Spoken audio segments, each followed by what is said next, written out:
Now listen here. Well, I saw her rolling down the Humber Road, chrome so bright, yeah, she stole my soul. White wall wheels with a midnight glow. That hawk flew fast, don't you know? She cuts through town like a Friday dream, radio hum and a steady beat. Every head turns when she comes inside, black and gold in the neon light. Ooh, hawks flying high, flying high tonight. Ooh, hawks flying black and gold in the Friday light. Hear that engine sing just right. Humber hawks flying black. Humber hawks, what a beautiful sight. Straight for home with a velvet glide, smooth as a... Every car has a story. Some are written in the logbooks, some in grease-stained hands, and some in the memories passed down from one generation to the next. This one's been sighted for a very, very long time. It has, but it doesn't mean it won't be fixed. Welcome to Humber Repair, Restore and Service.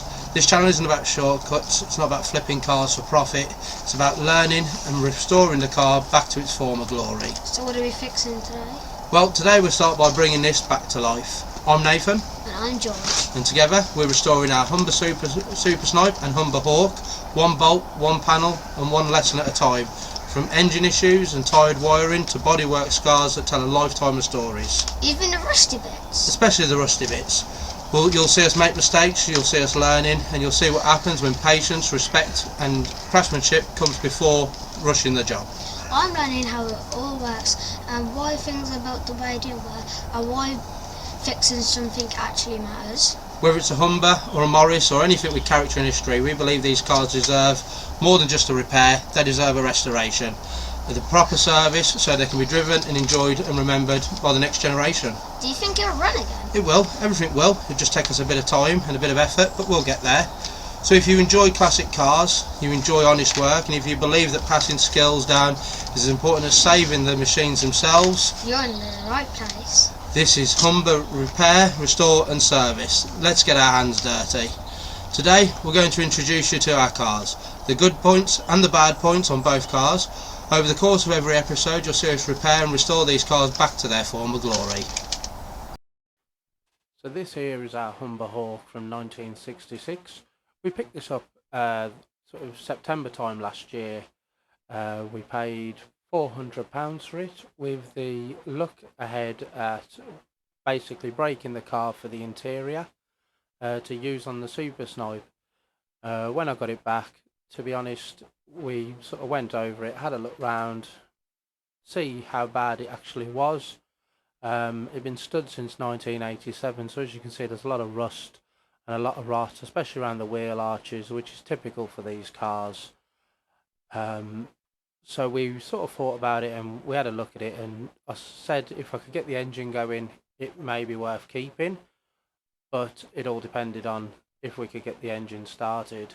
So we put 4 new spark plugs in and a bit of fresh fuel, and away she went. So as you can see, the bottom of the doors, they all need replacing, and also the inner outer sills. You'll see those on the inside shortly.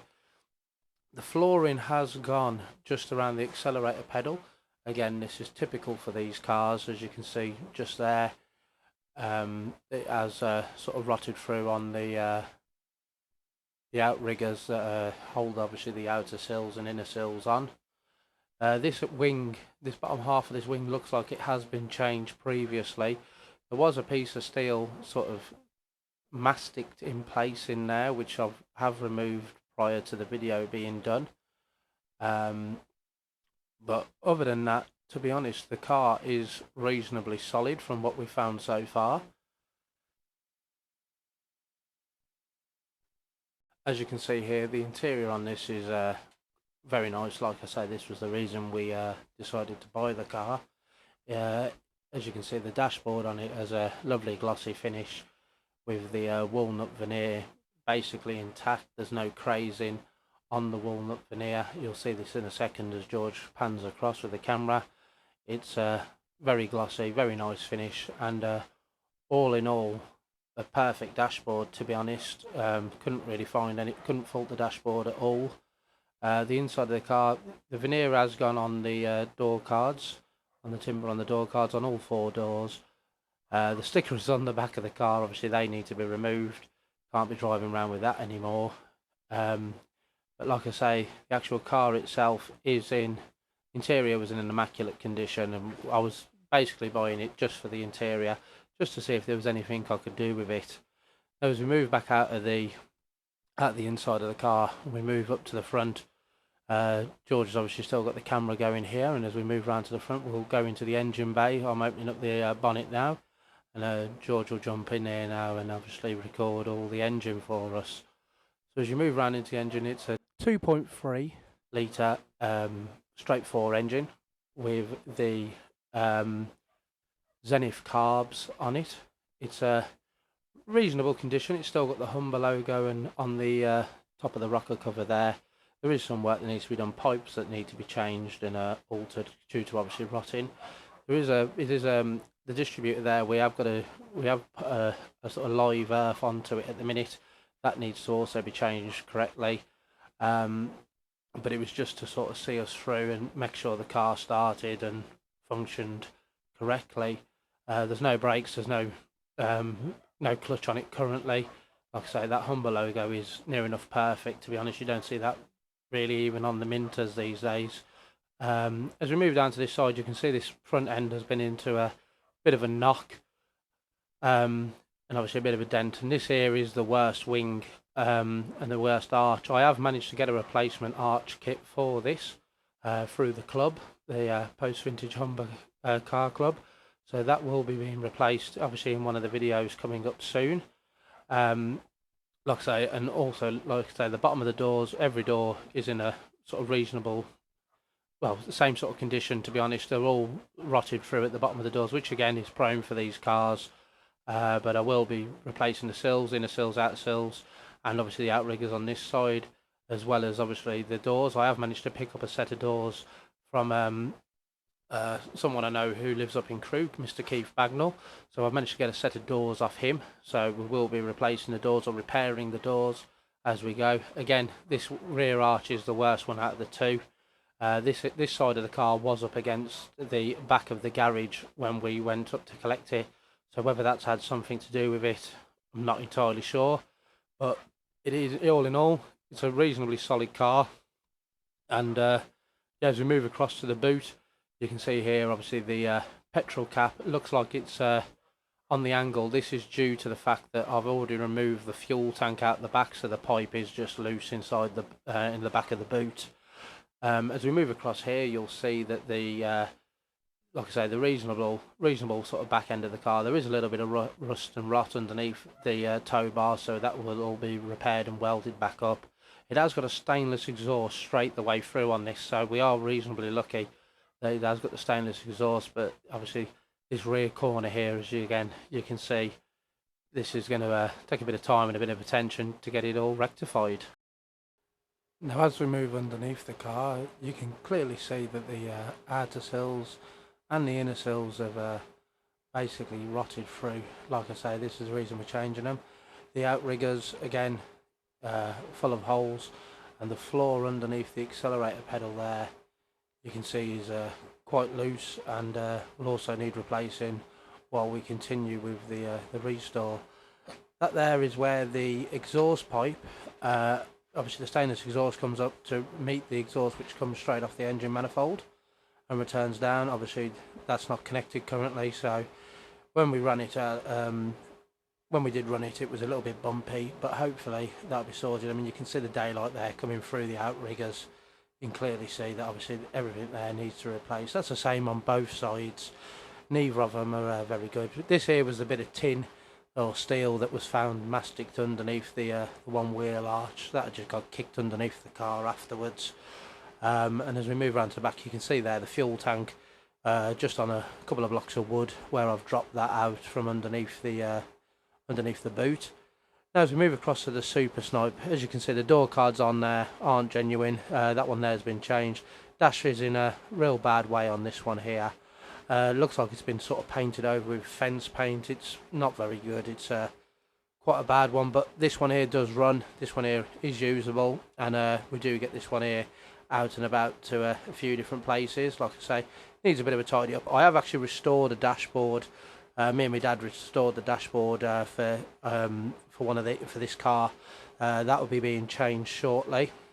As you can see, obviously the door cards on the inside have been changed, and the back seat, you can see there clearly where the top of this lever has been sort of deteriorated away. You can also see that the obviously the back of the roof lining, there's a big black patch across the back of the roof line. That's also where the roof lining has disintegrated around the back of the rear screen. Whether water got in at some point and has rotted that away, I'm not entirely sure. Maybe that's what's also caused the back seat.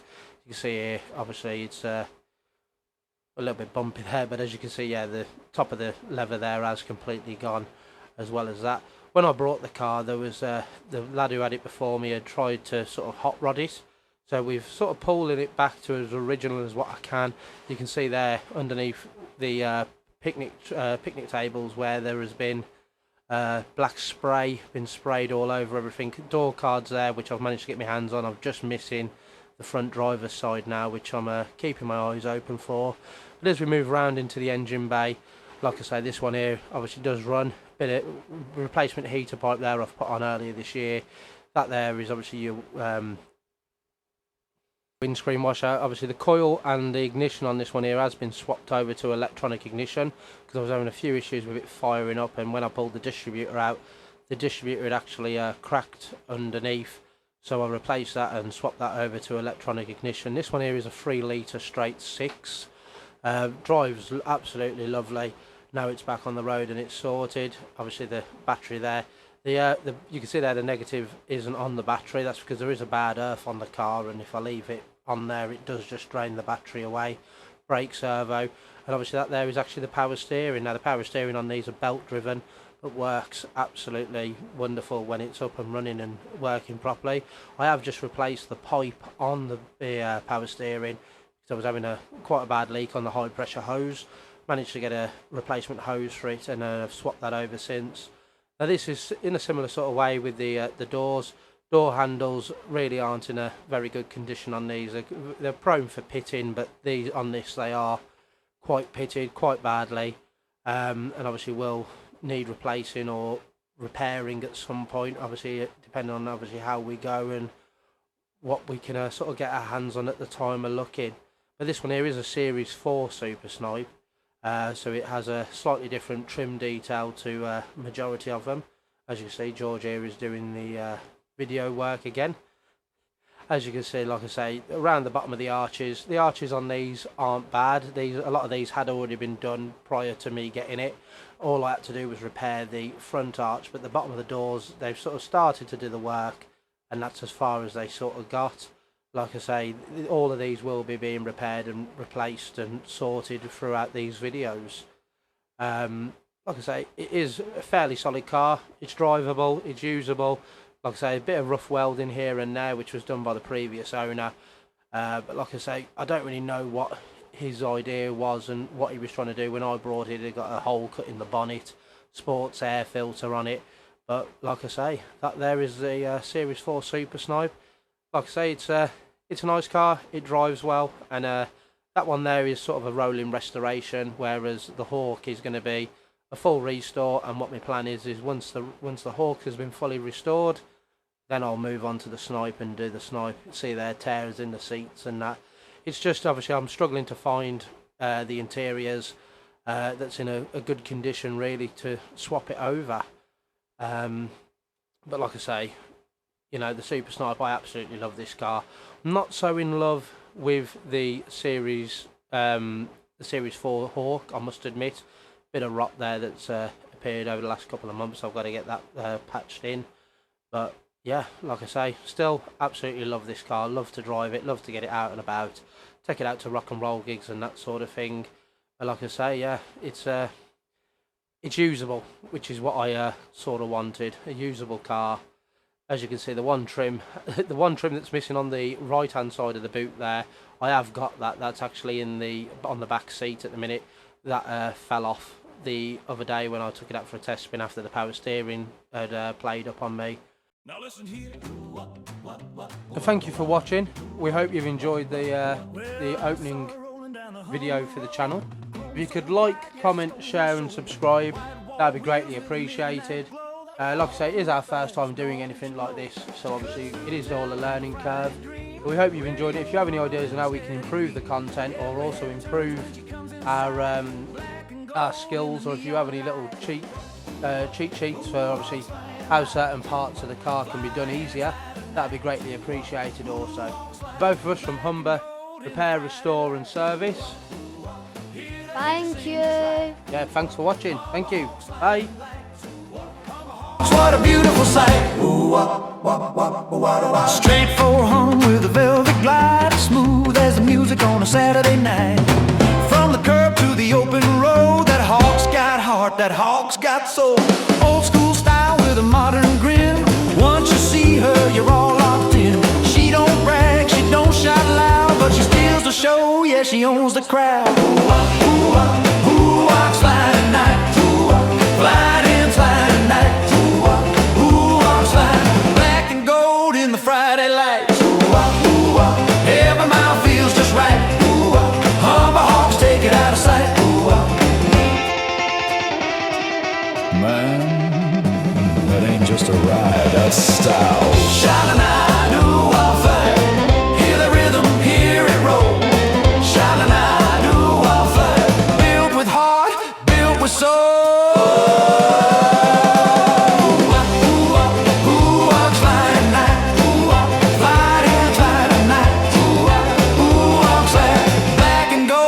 Friday light.